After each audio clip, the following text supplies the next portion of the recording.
मिले हमारे गुरु भाई, नाम भूल गया फिर भी, क्या नाम बता, स्नेहानंद जी महाराज, और यहाँ उपस्थित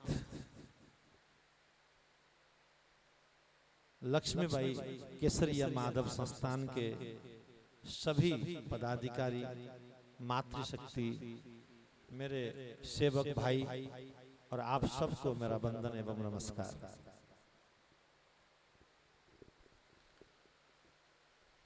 जो न दे सके सुगंध वो फूल भी क्या, जो न दे सके सुगंध वो फूल भी क्या, मिले ना रोशनी जिससे वो चिराग भी क्या, मिले ना रोशनी जिससे वो चिराग भी क्या, जीने को तो सभी जीते हैं इस जमाने में, जो काम न आ सके इंसान वो इंसान भी क्या। आज हम सब के लिए बहुत ही स्वर्णिम दिवस है। मैं इस दिवस पर एक ही बात कहना चाहूंगा, एक धर्माचार्य होने के नाते जो ऊर्जा, जो तन्मयता, जो एकाग्रता, जो संगठन शक्ति मैं इस वक्त आप सबके अंदर देख रहा हूं, वो कभी ओझल होना न पाए, ये मैं भगवान श्री कृष्ण से प्रार्थना करता हूं। रानी लक्ष्मीबाई केवल एक इंसान या मनुष्य नहीं है। रानी लक्ष्मीबाई एक विचार है, एक प्रेरणा है, एक उत्कर्ष है, एक संगठन है, एक राष्ट्रभक्ति है, एक बलिदान है, एक प्रेम का खजाना है, एक अपनत्व है, एक स्वाभिमान है। अगर जिन महापुरुषों ने इस राष्ट्र की एकता के लिए, अपनी अखंडता के लिए, अपने स्वाभिमान के लिए, जिसने अपने जीवन को हंसते हंसते बलिदान दे दिया हो, उसको केवल एक मनुष्य का शरीर समझना भी एक गुनाह है। ये ध्यान रखना, जिस नगरी में हम बैठे हैं उस नगरी के इष्ट भगवान श्री कृष्ण भी पुत्र रूप में पैदा हुए थे। यहाँ शरीर तो उन्होंने भी धारण किया।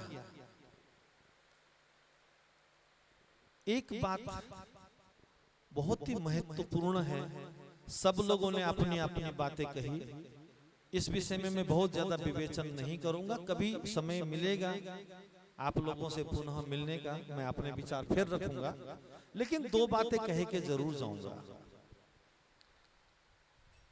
संगठन बनाना, अभी मेरे भाई ने कहा, बहुत आसान है, लेकिन संगठन को क्रियान्वित करना बड़ा कठिन है। तो ये संगठन करेगा क्या? क्या लक्ष्मीबाई जी का ये गीत गाएगा? मुझे तो नहीं लगता कि ये उचित बात है।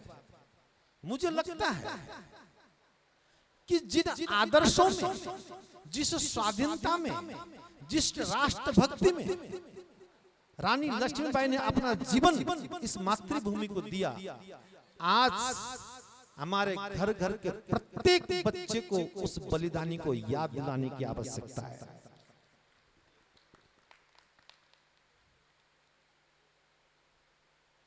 तलवार से कभी विजय हासिल नहीं होती। विजय हासिल बौद्धिकता से होती है, विद्या से होता है, ज्ञान से होता है। भारत ऐसे विश्वगुरु नहीं बना, उसके पीछे बहुत सारे कारण हैं। हम तलवार से एक वो एक समय था, जिस समय की बात हम तलवार से कर रहे हैं, वो विचारहीन मंदबुद्धि लोग, राक्षस प्रवृत्ति के लोग वो उसी भाषा को समझते थे। वो पशु लोग थे जिनका इलाज रानी लक्ष्मीबाई ने किया। आज हाथ में तलवार नहीं, भीतर से 16 प्रकट होना चाहिए, भीतर से एक शक्ति प्रकट होनी चाहिए, भीतर से एक उमंग पैदा होना चाहिए। हमने अपने बच्चों को सशक्त बनाने की आवश्यकता है, उनको कायर बनाने की आवश्यकता नहीं है। मैंने हजारों संगठनों में गया, संगठनों को अटेंड किया। कई बार मुझे ऐसा लगता है, एक मंत्री जी थे, मंत्री जी वो कहीं भाषण दे रहे थे। देखो आजकल जो बैगन है ना, बैगन ये बड़ा खराब हो गया है, ये जहरीला हो गया, ये विषाक्त हो गया है। आप लोग बैगन मत खाना। जिस सभा में वो मंत्री जी भाषण दे रहा था, उसी सभा में उसकी पत्नी भी उसके भाषण सुन रही थी। और कुदरती भगवान की कृपा, मंत्री जी के घरवाली ने भी उसी दिन वो बैगन की सब्जी बनाई हुई थी, और घर आई उठा के सब्जी बाहर फेंक दिया, और प्याज पूज काट के नमक डाल के रोटी के साथ रख दी मंत्री जी के सामने। तो मंत्री जी बोले, अरे भाग्यवान, ये क्या है, ये कौन सा भोजन दिया तुमने? तो उनकी धर्मपत्नी कहती है, महाशय जी, मंत्री साहब, अभी तो आप मंच में खड़े होके बोल रहे थे ना, बैगन विषाक्त हो गया है, जहरीला हो गया, प्राण घातक हो सकता है। मैं भी वही थी, वही सुन रही थी मैं, आज सब्जी वही बनाई थी। अब जब ऐसे आपने कहा कि सब्जी खराब है, विषाक्त है, उठा के बाहर फेंक दिया। हमारे साथ भी कुछ ऐसा ही है। अगर किसी के अंदर राष्ट्रभक्ति है, धर्म की भक्ति है, तो सबसे पहला 3 राक्षसों का हमको मर्डर करना होगा, 3 राक्षसों को समाप्त करना होगा। कौन है वो राक्षस? मान, बड़ाई, ईर्ष्या, तीनों नरक की खान। क्या हम संगठन में सबसे ज्यादा मान की अपेक्षा करते हैं, हाँ या ना? सबको पता है, कोई मुंडी नहीं भी लाएगा, मुझे पता है। मैं अगर संगठन को जन जन तक पहुंचाना है, तो मान के अभिलाषा को जड़ से समाप्त कर दो। दूसरा, अपनी बड़ाई सुनने की आदत हम में बहुत ज्यादा होती है। कोई हमारी तारीफ करे तो क्या बात। एक बात ध्यान रखना, राष्ट्रभक्त, इस भूमि का पुत्र ज्यादा अपनी बड़ाई की कामना नहीं करता है।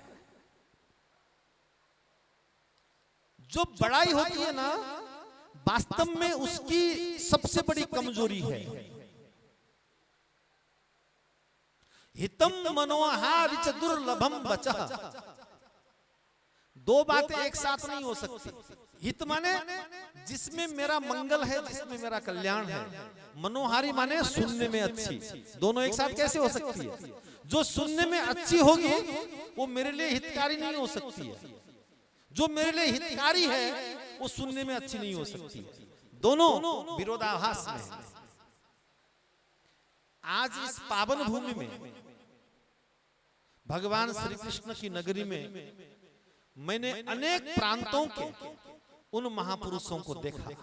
कोई बंबई से आया, कोई कलकत्ता से आया, कोई मध्य प्रदेश से आया, कोई उत्तराखंड से आया, कोई उत्तर प्रदेश से आया, कोई दिल्ली से आया, कोई हरियाणा से आया। ये एक अलौकिक संगम है, अलौकिक संगम। हमें उस विचार को पैदा करना होगा। एक बात और बता देता हूं, इस दुनिया में सबसे ज्यादा बिकने वाली चीज क्या है पता है?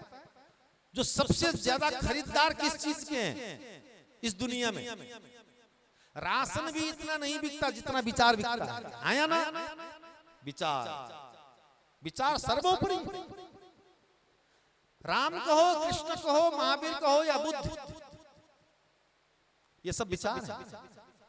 आज जिन वीरांगनाओं की हम गाथा गा रहे हैं, जिसके बारे में हम चर्चा कर रहे हैं, वो भी एक विचार ही है। वही विचार हमारे खूनों को उबाल दे रहा है। जीवन को अगर सफल बनाना है, समाज को सुदृढ़ बनाना है, तो चार बातें हमको समझना पड़ेगा। मैं अपनी बात को पूरा करूंगा। इस धरती में 4 महापुरुष पैदा हुए।